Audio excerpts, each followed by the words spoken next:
Meus amigos, neste terceiro bloco, excepcionalmente neste programa, eu não vou responder perguntas que nos foram enviadas pelos telespectadores.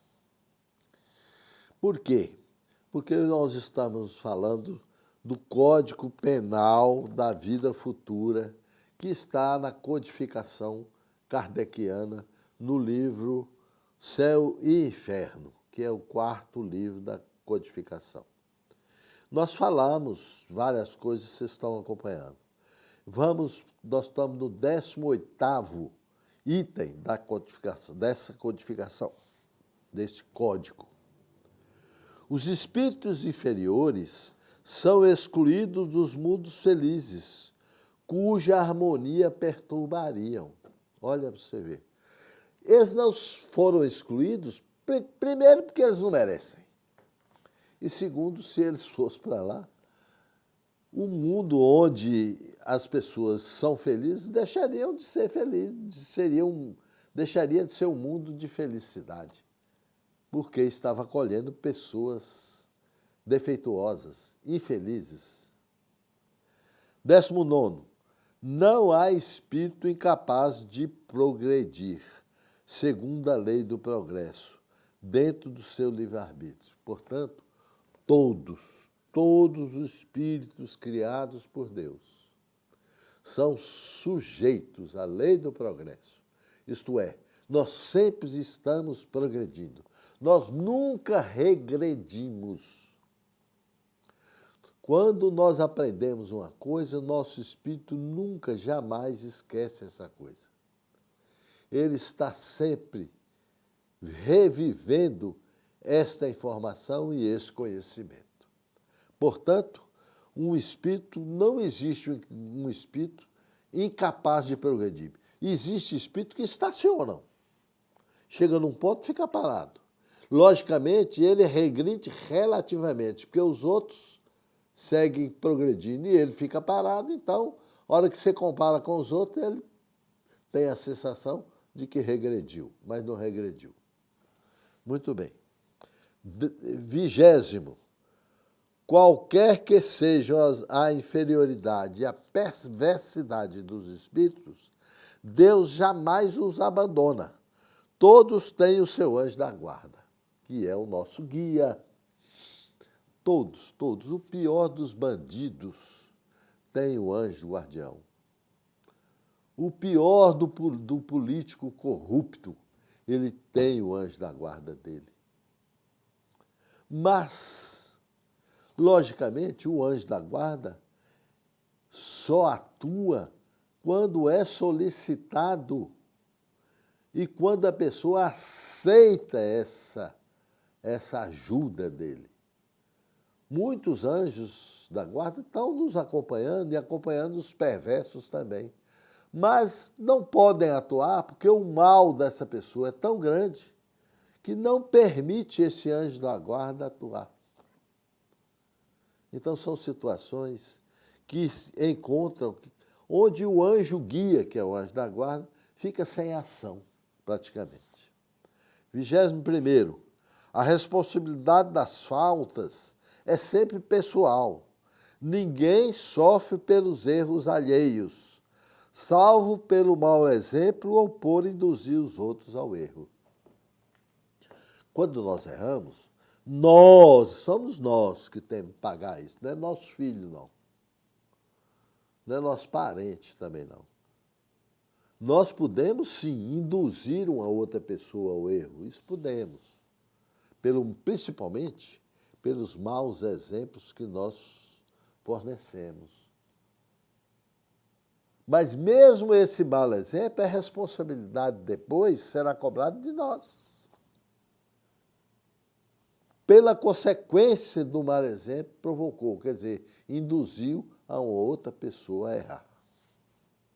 22º, nos espíritos ligados à vida material, há lentidão do desprendimento da alma, e isso constitui uma punição mais imediata e frequente, pode dilatar-se por meses e anos. Nos evoluídos, o trespasse é rápido, sem abalos e perturbações.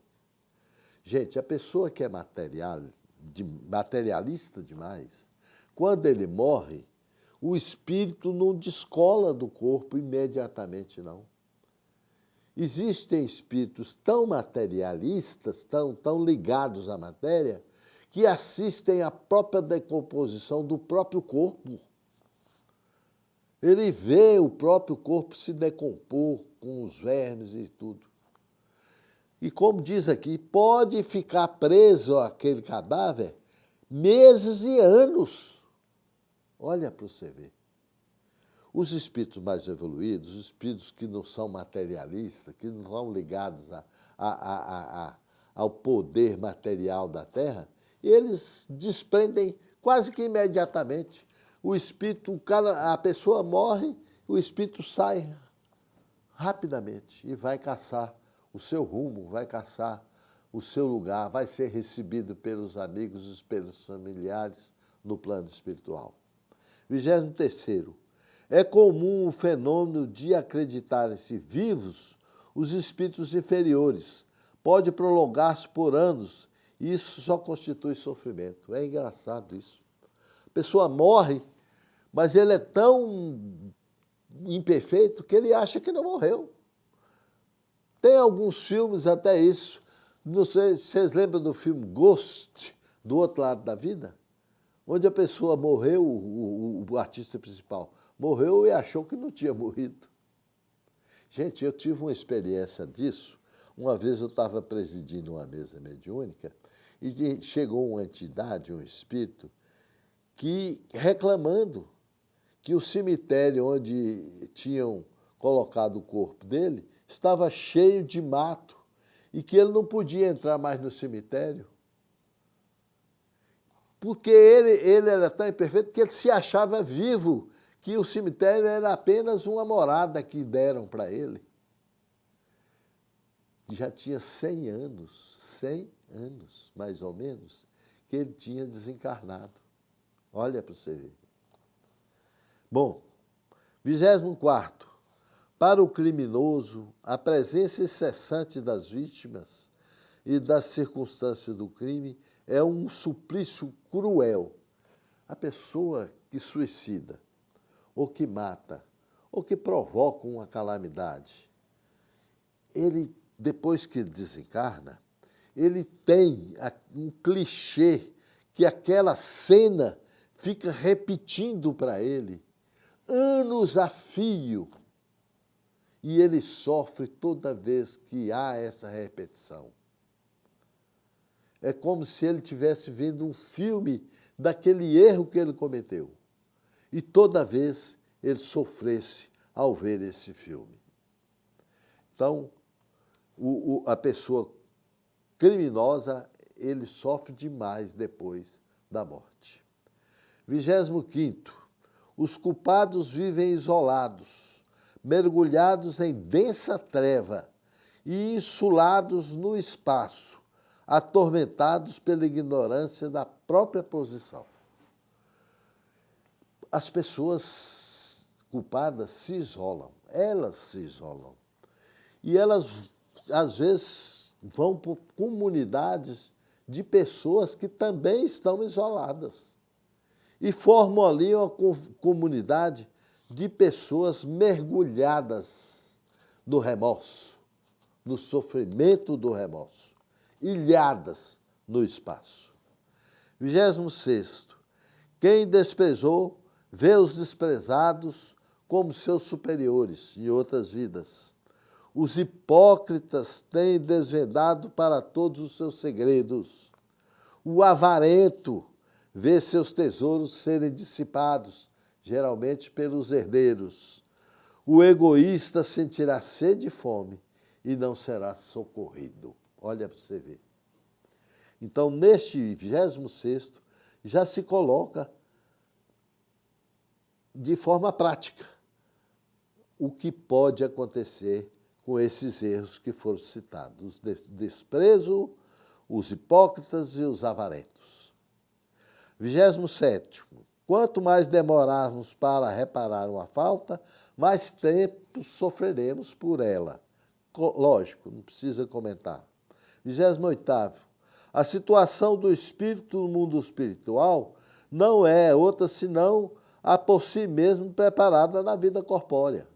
Nós estamos vivendo aqui, eu estou vivendo aqui, trabalhando, fazendo as minhas coisas, mas eu estou me preparando para o plano espiritual.